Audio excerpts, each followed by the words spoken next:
something, a new one for that, sometime between July and August. You said that the youth employment, right? Youth employment, yeah. But we did get right. we did get a new funds to keep the program going for July and August for the summer.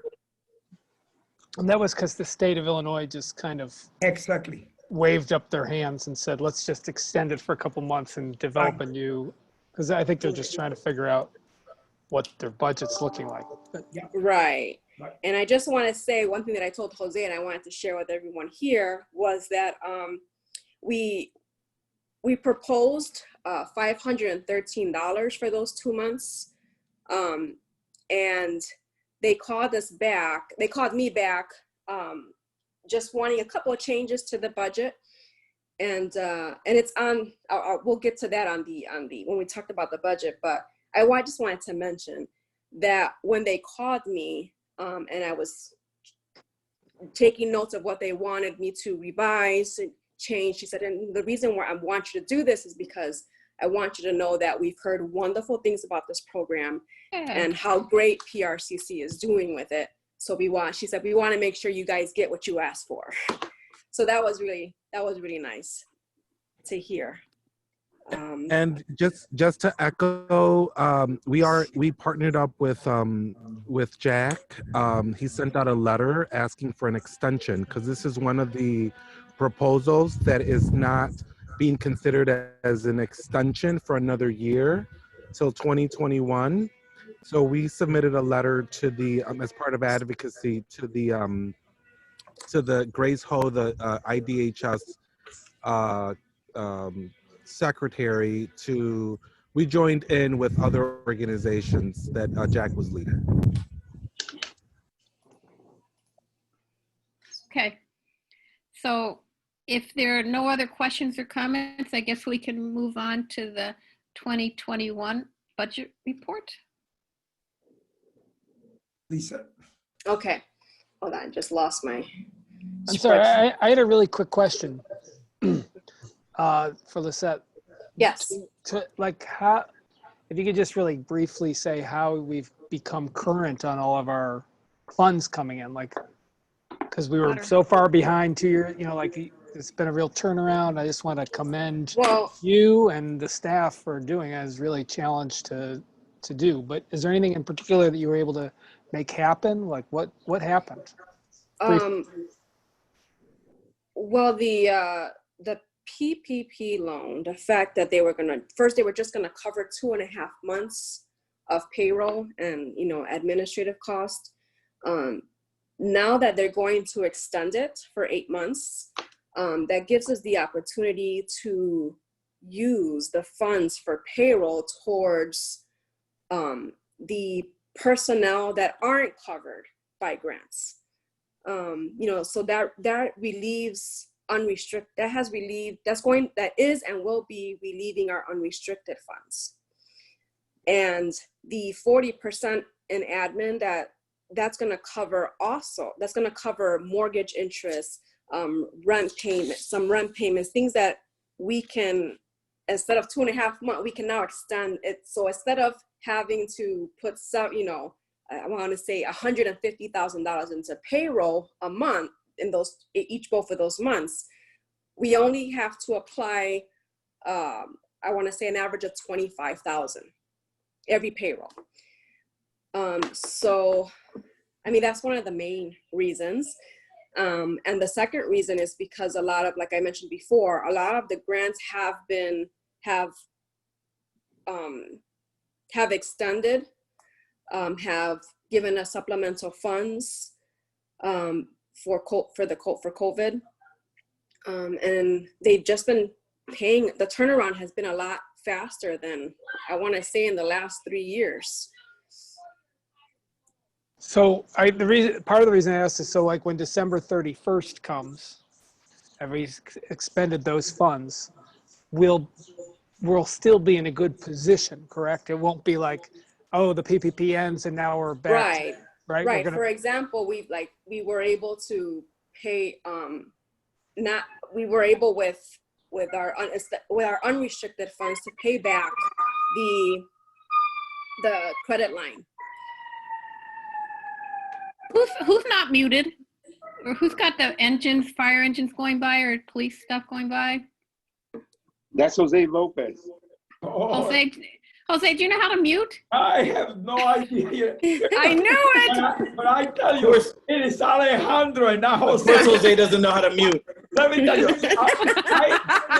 I am in an enclosed area and Alejandro is on the outside, so he Okay, should be that was exposed. a cheap shot. I'll go on mute, Madam President. Okay. Any other questions? Got them, Alejandro. Any other questions? Okay, so I'm gonna move on to the budget. Can everyone see the budget spreadsheet that was sent by Glinda? Okay, I think You mean, look on our own, you're not going to share it, you want us to look at it? yeah, I don't know how to do that. I don't know if I Okay. can do that on here. Sorry. That's have- okay. I'll ask Alejandro about that for next time. He may not know. Ask Jose. I'll research it. I'll research it if we're able to do that on here. Okay. So just a couple of things that I want to highlight. We do have a couple of new programs that are now listed on our budget. And that is,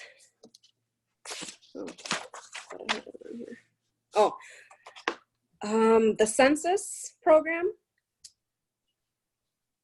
which has been extended to December now. We did receive new funds to extend it into December.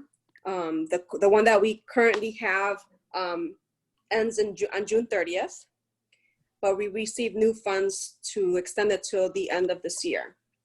The other new program that we have on the budget now with its own column is the Neighborhood Business Development Center. They currently have 3 grants, 3 funding sources. That is being led by Carlos Vasquez. Let's see. So we still have the budget is based, of course, on what we have. I'm sorry, I'm losing my train of thought. On what has officially been awarded and signed and signed. So we do have. I don't have on here what the funding that we will be getting after, the summer months. For example, the youth employment program, and any other program. But I'm sorry, I don't know why I'm losing my train of thought.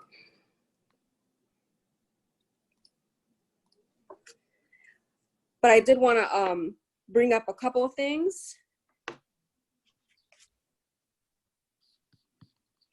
So the youth employment program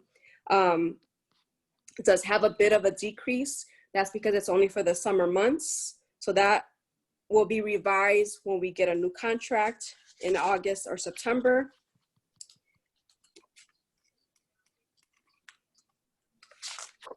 Is there anything else? Oh, the Erescate program. In 2018 we received a IDPH contract for minor repairs. It's been on hold since then, and just this past month and this week they amended the contract so that we can spend that by the end of this year. And that's $150,000 for minor repairs to the 2703 building. That's the Rescate building. Erescate building. You're saying the end of this year, meaning the end of 2021? No, I'm sorry, December 31st, 2020. December 31st.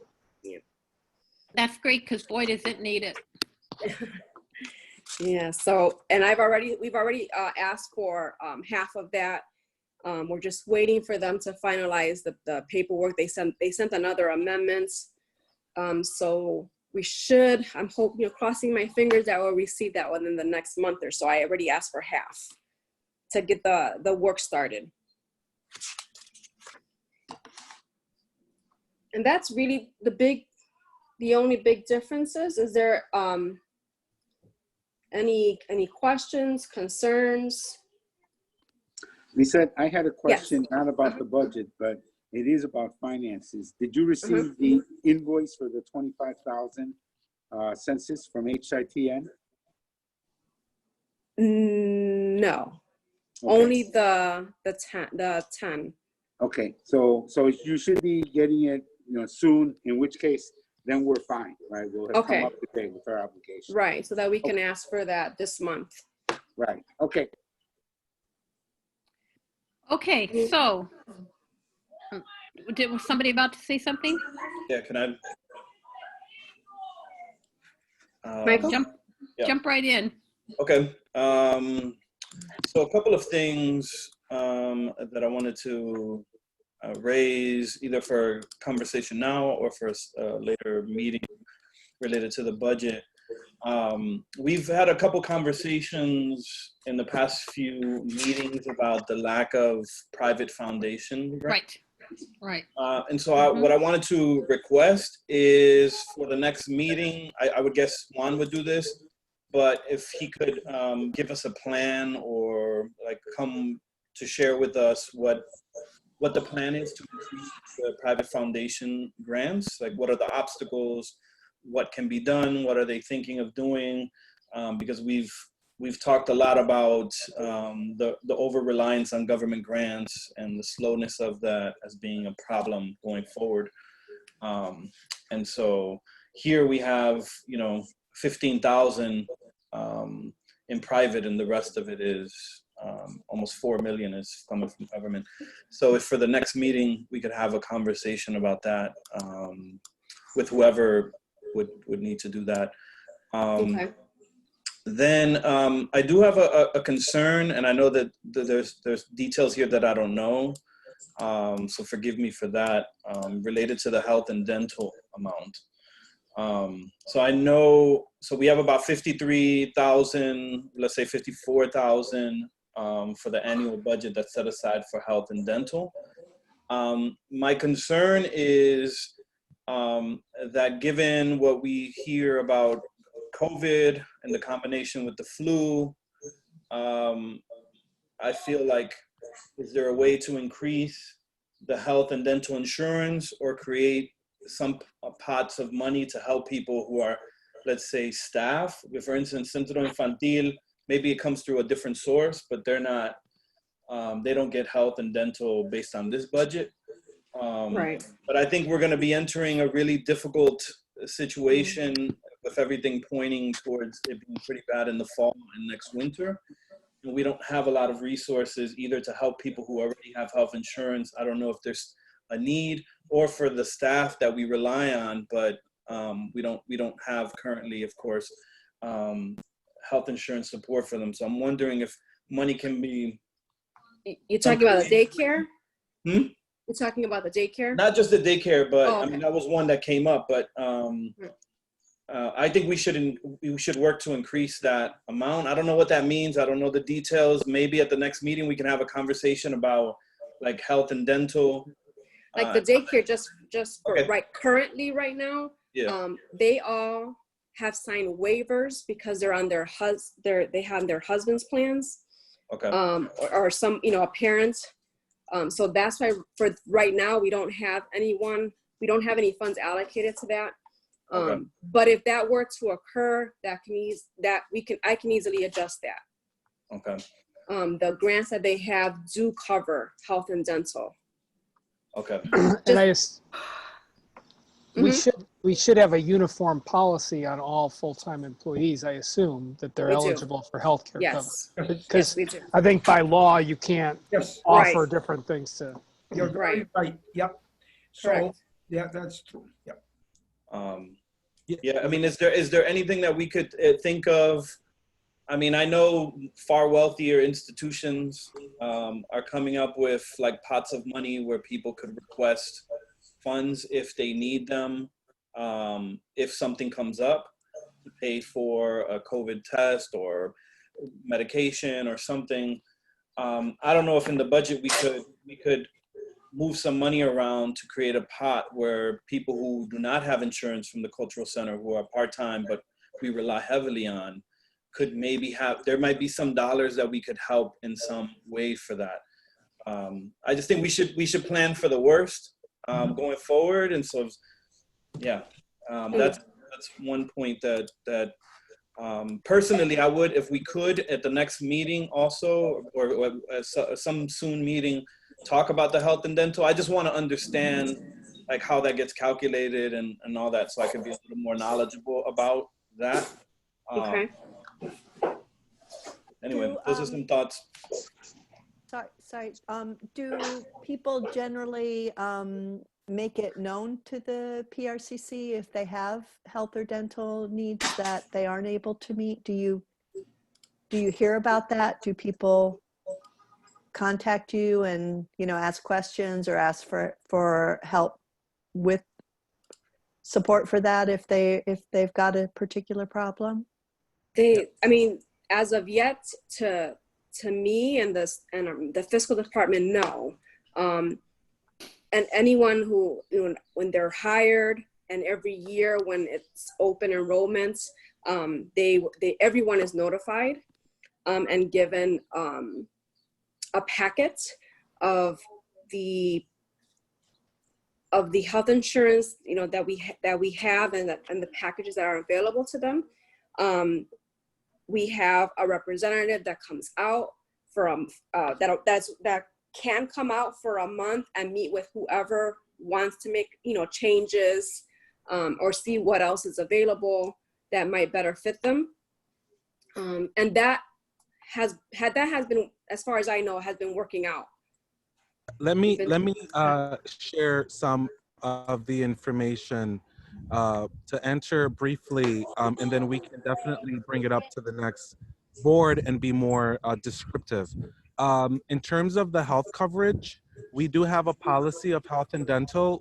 We will share it with you, Michael. We covered 250 per employee per month. The problem that we originally had when the Affordable Care Act came into place was that the health policy for HMO and PPO skyrocketed based on age, based on gender, and based on if you were a smoker or not. So we were trying to accommodate where we didn't have a challenge to be able to cover all of those that sought health care.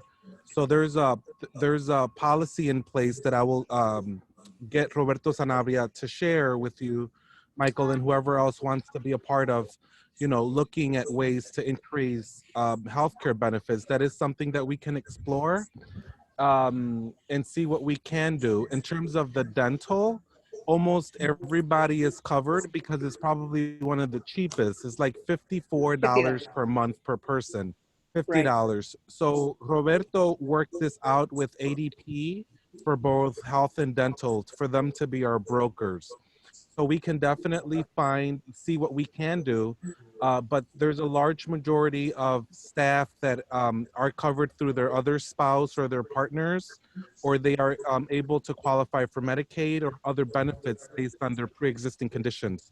If they're HIV positive, they're able to get something that is called Ryan White dollars that subsidizes their health care. So a lot of them go through that extent to be able to get all of the healthcare benefits that they can. And so we can definitely explore and look at ways on how, you know, for those that probably need additional help in healthcare, especially with this COVID, see what we can do. In terms of the second question, which is the foundations, it's a long, you know, Steven Rosado we had him as a consultant, and we have hired in the process a grants manager at this time that is doing grant writing. We have applied for a lot of foundations. We did apply for the Chicago COVID initiative and the Illinois COVID initiative. There's been a lot of pushback from these foundations and who's getting the money, because they have been giving the money to larger organizations like Heartland Alliance, like as an example, these multi-million-dollar organizations that are pretty sizable, and they've excluded at some level funding small community-based organizations or mid-size. Latino Policy Forum, Sylvia Puente, and many of the Illinois Latino COVID has brought this to light because they haven't really prioritized or considered investing to community-based organizations that are doing the work. So that is something that we can also talk about on the next call as a way of, who do we know in some of these foundation circles that we can that will work with us. We did submit to the Woods Fund. They asked us to reapply through the Puerto Rican agenda because of the work that they do, because we had a close ally, Michelle Morales. So we went through the process. We were denied for the first round. We're hopeful that, maybe in next year, the second round from the Woods Fund, that we'll apply it through the Puerto Rican agenda, and that we will be considered. So there's some grant. So we have pursued some foundation grants. We haven't had that much support from the foundation community, but there's ways of improvement as well, and and building those relationships. So I want to add that one of the things about right now the discussion in terms of investment and all of that, the mayor of Chicago has really focused almost everything on the African American community of the Southwest. Latinos have been left out both on the south side and the north side from any of those fundings. And that includes a lot of these foundations and private money like the banks. There's a real problem here that I think we have to understand in terms of the deep pocket philanthropic community and where they see things moving in this country. And so the money right now is going to the Girls and Boys Club, is going to Association House, is going to all of the mainstream organizations. Almost anybody that's kind of, at the grassroots, they are the least that get any money from anywhere. It's a really serious situation, and we had a very important discussion on Thursday that Paul Roldan, Joy Arguet, a lot of the housing organizations, as well as Ralph Singtron and others had about this movement of capital in the U.S. and how it's excluding literally the Latino community. So I want to make sure that people sort of understand this because it's very, very serious. And then, and who they're defining as who carries out most of the work in terms of development. So that's another issue that's present. I did want to say that in this budget, we should reflect $25,000 that came in from, and I don't know, since that came in a month ago from the Hispanic Federation. That was money that's not government money. So I don't know where that is at, but that's part of the fiscal year 2020. Do you want me to roll it forward? Well, I mean, so we should, so people could see that at least that's there. That's an additional amount from a private source. But the other one, and I think Juan touched on it, look, one of the things we've also done purposefully is to let the Puerto Rican agenda, since it's now a 501c3, apply for some of the money that's available, and we become sort of junior partners because we want to build the strength of the Puerto Rican agenda. So for example, the Puerto Rican agenda just got $50,000 from Community Trust for the Cocina Mutua and the Ayuda Mutua, which were partners, but that doesn't come to us. It goes to the Puerto Rican agenda. And I think there is another pot of money that's also going to go from one of these foundations for the Puerto Rican agenda for $100,000. So I just want to make sure that we also understand that sometimes we make decisions not to apply where we may be in competition with one of our very close partners. And that also includes the museum as well. Okay. Okay. Does the PRCC have a subscription to any of these grant foundation databases, grant databases, where you can search, by topic or? That's what Juan was saying in terms of having. Right now, we don't have like a grants writer. That's our biggest problem. So what Juan just said is that we're looking to make sure that we have one so they can begin to zero in exactly on those kinds of things and get up to date on what's available from these bigger foundations, so that, I think you're right. I mean, we need to look at that deeper. Yeah. Do you want me to just put together a little memo on that would be some of the these? That would help a lot. And it's something that I think even I know that in terms of Michael was trying to write this grant, but obviously around the archive, and it was hard to do because he's up to his neck on the book. But I think we gotta start looking at, obviously at some of these things as well in terms of other areas of development, like our women's initiative, our archive initiative, those areas as well. So thank you. I found it's hard to find grants to apply for just by Googling, and some of the subscriptions are not very much. They might just be a couple $100 a year, or the library might offer them for free. So I'll check it out. Good, thank you. Okay, in the sake of time, because it's getting close to 1. So what if we do quickly anything about the committee reports and then move into the executive director's report? So I can just say. You have to approve the budget, or you have to move to approve. Oh, yeah. Sorry, how could I forget? Okay, let's take a call vote on the budget. I move to approve the budget, the 2021 budget. I second. Okay, all in favor say aye. Aye.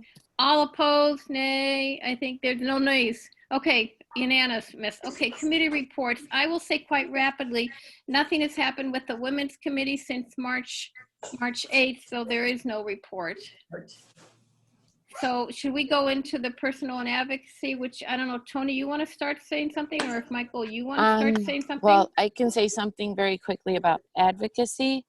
The Puerto Rican Cultural Center is trying to get funding for the Trauma Recovery Center through the Illinois Criminal Justice Information Authority. So Juan was in Springfield trying to get the Latino Caucus to support that initiative.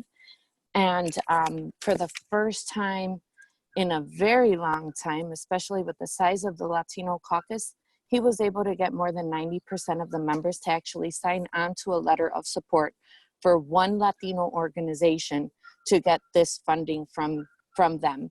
So we're still waiting for a response, but it's like 1.2 million for 5 years. And then he's also been working on COVID funding, especially the contact tracing. So that's another one they're waiting to hear back from, but we are still working on making sure we get all the final details, at least for the COVID one and the trauma recovery. Tony, did I hear you correct to say that the money for the trauma one is just for one Latino organization? So does that mean there'll be competition among the Latino organizations for it, or? I'll intervene. There's a total of 6 grants that is going to be awarded across the state. And when I have no clue what just happened. froze. organization is us, the PRCC. So we were able to, out of 18 Latino caucus members, elected officials across the state, we got 15 to sign on to the letter in support of our application for IJAC. Oh, I see. Okay, got it. Okay.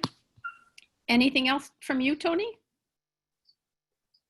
Okay, what if we go on to you, Michael, and then Am I if Tony still wants to muted? I add? don't know what happened. Tony froze for a second. Tony, we can hear you.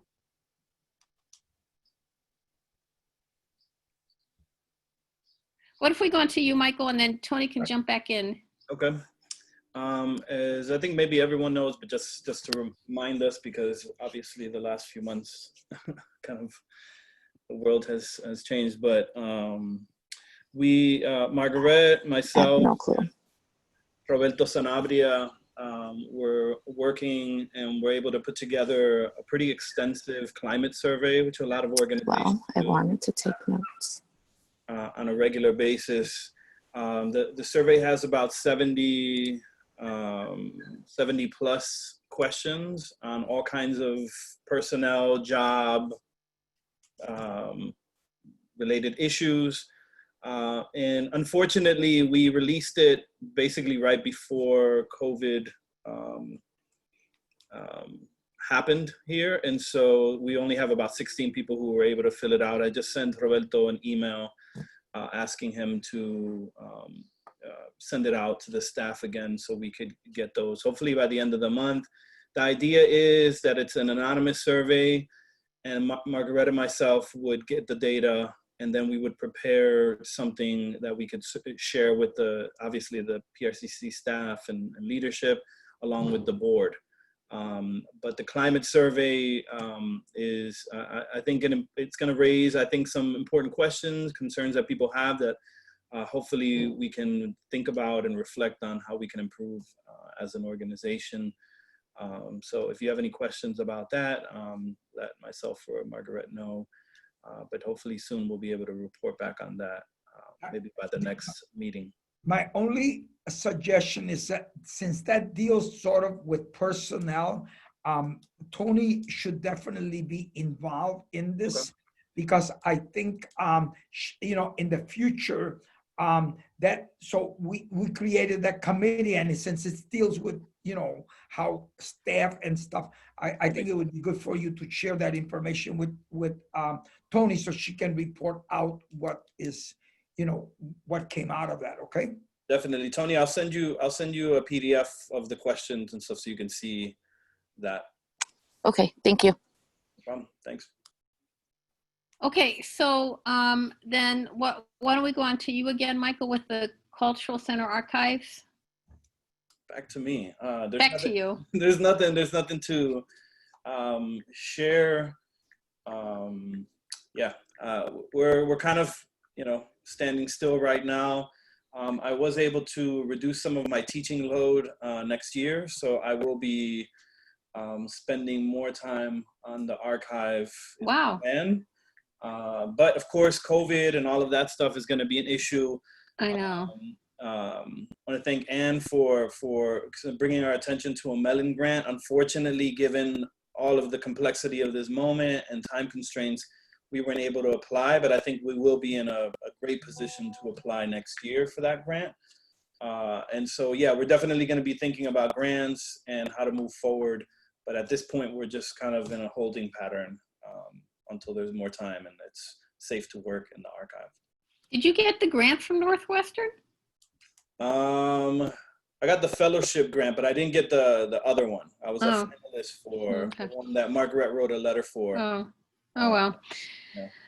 Okay, Finance Committee, Michael Hannon. I don't really have a report. Okay, so, sorry. I'm just moving us on. Okay, Jose. Lisette, is there additional financial information that need to be shared at this time? Is Kumar planning on adding anything? Kumar, are you able to share some of the things that we're currently working on to implement to better efficiently run the finance team, which includes the administration costs that you're working on and everything else? Well, as the said just said, when she was presenting the budget, so I pretty much finalized the indirect cost of it. I just need to kind of wrap it up, maybe spend like another half an hour.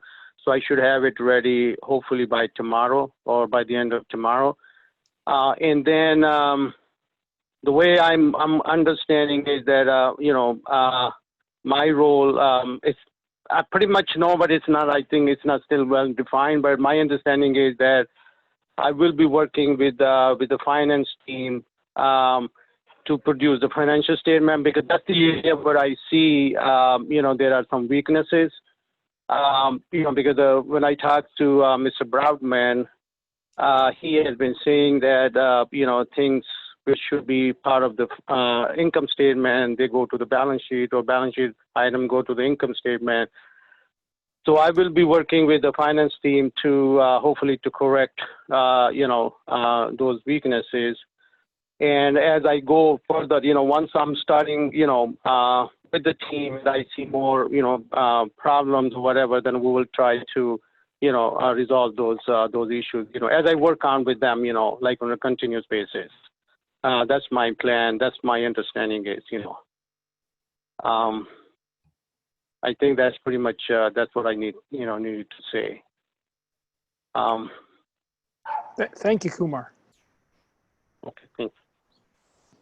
Okay, so did you have anything to say by any chance, Jose? Well, we have a few things that I want to share with people. The first one is I want to make two special recognitions. One of them is that we held the graduation of Pedro Albizu Campos High School with 93 graduates. It's the largest graduating class in the history of Pedro Albizu Campos. And I want to say that Melissa, Lewis, and Marvin working together have made an incredible difference in that school. I think that we have a team of Melissa and Marvin and Jesse, and they have moved the school to a totally new level. I'm really happy, and I wanted to announce that. And the graduation was held all day at the Casita de Don Pedro, which the students of the high school built 22 years ago. And it was an amazing all day because every student received his or her diploma there in the casita, and every parent was able to participate. It was an amazing, amazing community celebration that started at around 10 o'clock in the morning and ended at 7 o'clock at night. So I wanted to shout out for the high school. I also wanted to say that our virtual 42nd People's Day Parade was a huge success. I don't know how we can thank HIT, and I think Alejandro really provided an amazing support for this. We had amateurs that Alejandro trained and I don't know what you call those lap things, and they were able to record many of the voices in the community. It was just an amazing, amazing encounter. And on top of it, we had we were able to give an idea of what goes on here. I don't know what happened. Is something going on? One phone is ringing. Okay. Am I okay? I want to make sure that everybody's hearing. So we had a wonderful 42nd People's Day Parade. It was part of it was broadcast the next day on Sunday throughout the country through HITN. We were able to really. Hello? Hello? Just ignore it, Jose. Just ignore it. Can we mute Mr. Kumar? Yeah, Okay. he's muted now. Okay. Oh, So- I thought that was Juan. Oh, okay. So anyhow, we were able to get a whole series of voices. Hello? Who organized this? That person can mute him. I don't know. But Jose, just keep going, just in case. So There you anyhow, I just wanted to say that in terms of viewership, I think this was much larger than what we get on Paso Boricua. The thing is that the community came out and did its own sort of demonstration with flags and all kinds of things all day long, and social distancing. And it was just amazing. So we didn't have to have crowds of people watching the parade. Now people out of their car participated all day. It was really, really an amazing moment, I thought, in the history of our parade. So I want to obviously thank HITN and obviously acknowledge Alejandro's contribution to this. As far as program updates, we've already talked about our new program, the for small businesses development. We got a grant for that. It's now located at 2606 West Division, which is a new office that we opened there, where also the census is being carried out. And this is to help small businesses. One of the things that we learned in this COVID was that nobody in this community, well, I shouldn't say nobody, maybe 2 or 3 businesses were able to get any funding from the government. And that was a really horrible situation. And it speaks to the fact that our community still runs an informal business community. And so that is, people didn't have the documentation to prove anything. So that created a problem. And we're working with those businesses. But I want to say that obviously related to the SBC is our youth skill development and employment program. What this does is that it will provide employees for, we have 85 youth, some of them who will be full-time, some of them part-time, that will work, they will be embedded in the businesses. Those businesses will get free labor, and these young people are being paid $15 an hour, all right? And this is an amazing, I think an amazing way to really re-engage and engage our youth. Each business enters into an MOU with us, and they're able to say what skill sets each person will be developing, and it will run the whole gamut.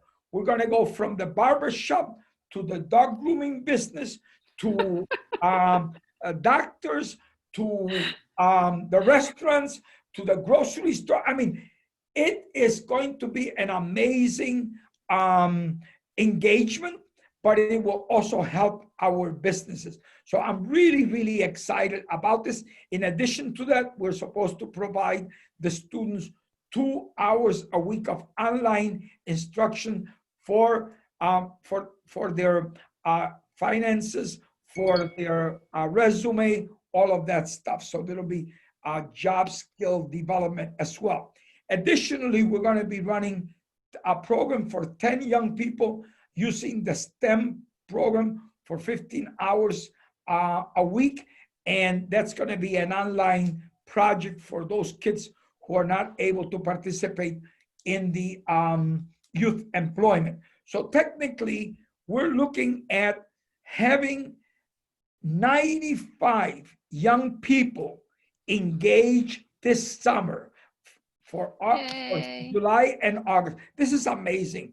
And I just want to obviously acknowledge the work that Juan has done in bringing the resources to make this happen.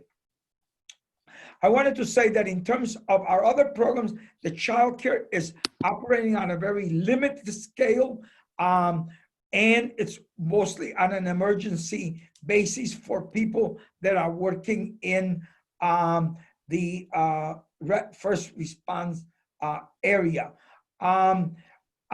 Additionally, in terms of the housing, let me just say that the Paseo Boricua Arts Building is almost at its final stage with the Illinois Illinois Department of Housing Authority Wow.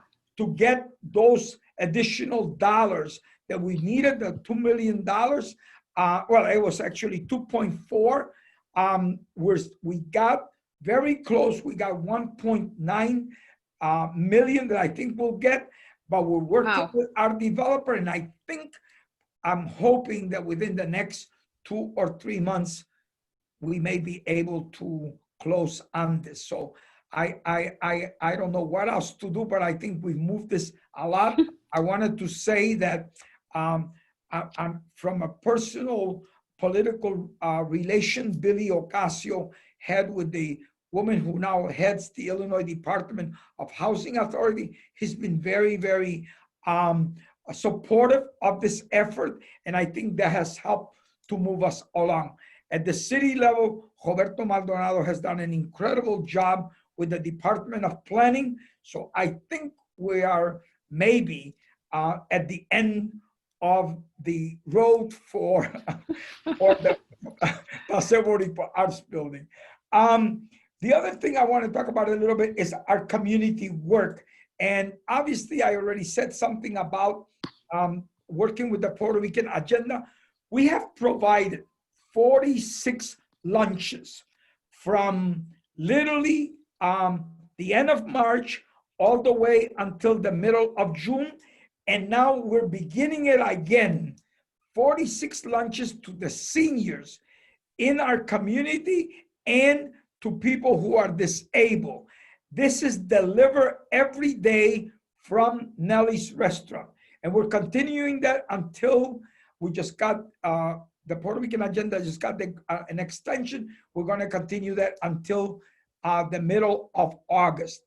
In addition to that, we're also going to give that's the Cocina Mutua. We're moving also into the Ayuda Mutua, which will give cash money to about somewhere around 80 families, $400 to help them out. And these are the people that most of the time don't get anything. So I'm really excited about that as well. That's working with the Puerto Rican agenda. In the COVID response, we were able, through the work of the Latino COVID Coalition, we were able to open the first and only testing center at Norwegian American Hospital. Actually, today we have a whole bunch of people that are going to get tested from here. But the PRCC, our public health initiative, provides volunteers to work with the hospital to carry out this program. So that's also really exciting that in this period, we're able to meet some of the needs of our community. So let me just talk a little bit then about our response to the current uprisings around racism and social justice. We had an amazing vigil for social justice that was dedicated to the legendary figure, our dear friend, someone who we work very closely with, someone who was the brains behind the Harold Washington victory, behind the Million Men March, Dr. Conrad Worrell. And obviously some of you met him. Michael Rodriguez worked with him while at Northeastern. I think he was an amazing, amazing human being. And we dedicated that vigil to him, so it became very personal and deeply ingrained. We had about 700 people that lined the street on both ends of Division, did a human distancing, human chain, and ended with 8 minutes and 46 seconds kneeling. It was really unbelievable. We had elected officials ranging from our own Congressman Chuy Garcia to a state representative, Lamont Robinson from Bronxville. I mean, it was an amazing event, plus the voices of the undocumented as well through Emma and Francisca Lino. Besides that activity, which was framed around the idea of fight and struggle against racism, decolonize the United States.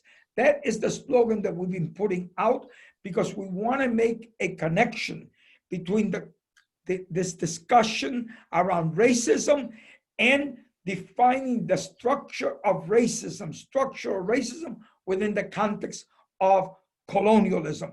If we don't do it against that idea of the color line and place it in the last 500 years of colonialism and racism as the justification for the colonial enterprise, I think we're missing the boat in this period.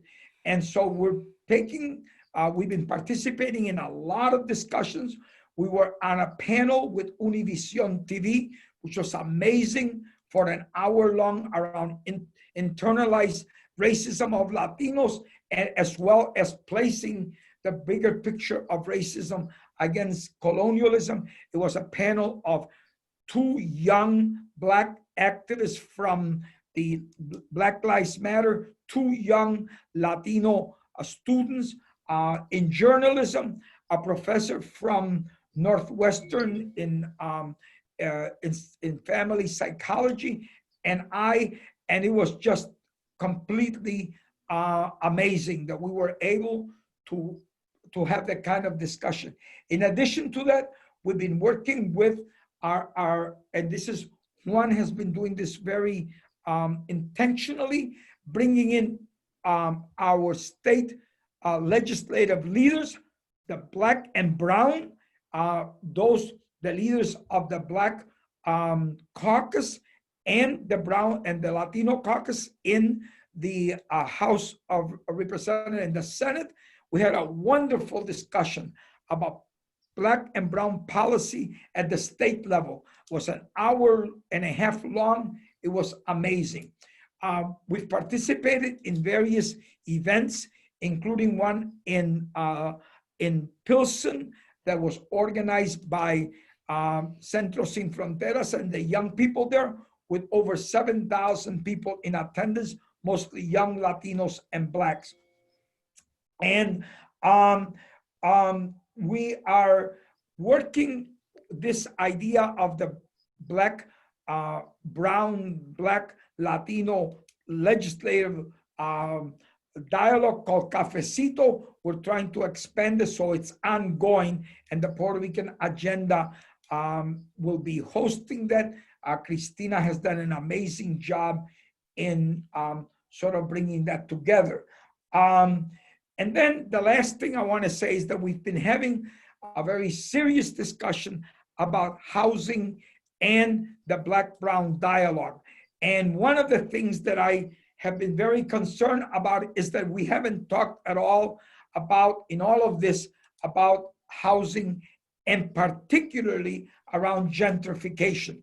And my contention is that we have to place the issue of gentrification, literally put it on the first burner, on the front burner, because to me, it is the continuation of the process of spatial deconcentration, which started 500 years ago with obviously the European incursion into the Americas.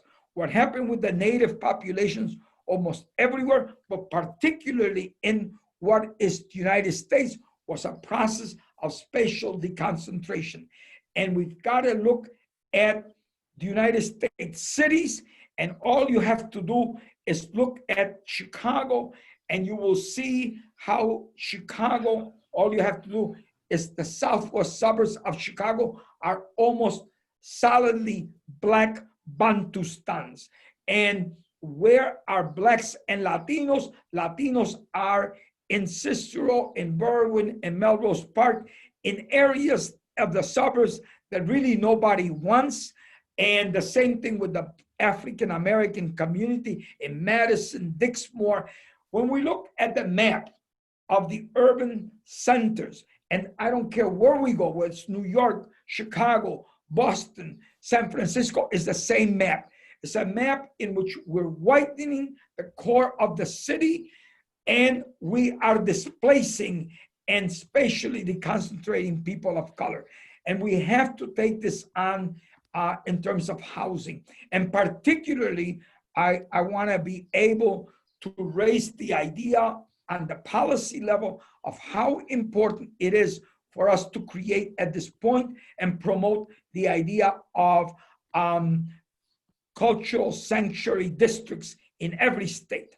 And we're trying to do that. Delia Ramirez is doing that at the state here, along with Lamont Robinson, along with the woman who represents Chinatown. We're creating 5 spaces in Chicago, maybe 6, that will become cultural sanctuary districts to preserve the cultural, ethnic, and racial integrity of Bronzeville, of Chinatown, of Pilsen, of Little Village, of even Little Asia and India on the north side, as well as Puerto Rico town. So that's my report. I'm sorry I took long, but that's it.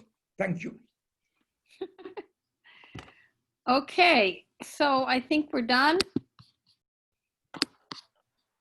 There's nothing more to be said at this point, right? I don't think so, unless somebody has a question or comment. But Alejandro's muted everybody, so we're not Why is going to. Alejandro muted everybody? Madam Chair, do we want to set the next meeting? Sure. I'm around. We're all around, I guess. How many more do we need? Okay. No, we're fiscal year, we're done. We got to start the Yeah. next meeting, which will be obviously our next meeting should be our next annual meeting where we elect our officers. Remember that. So that should be like sometimes in August or September at least. I only vote in November, so sorry. Okay. So we'll do it in Michael. November. So do we want to set up a meeting, or is it two minutes We'll stuff? leave it and set it up. Yeah. Okay. Okay. Bye, everybody. Take care, everybody. Thank you so Bye. much. Thank you, Margaret. Bye-bye. Bye, thank Bye. you. Bye, all.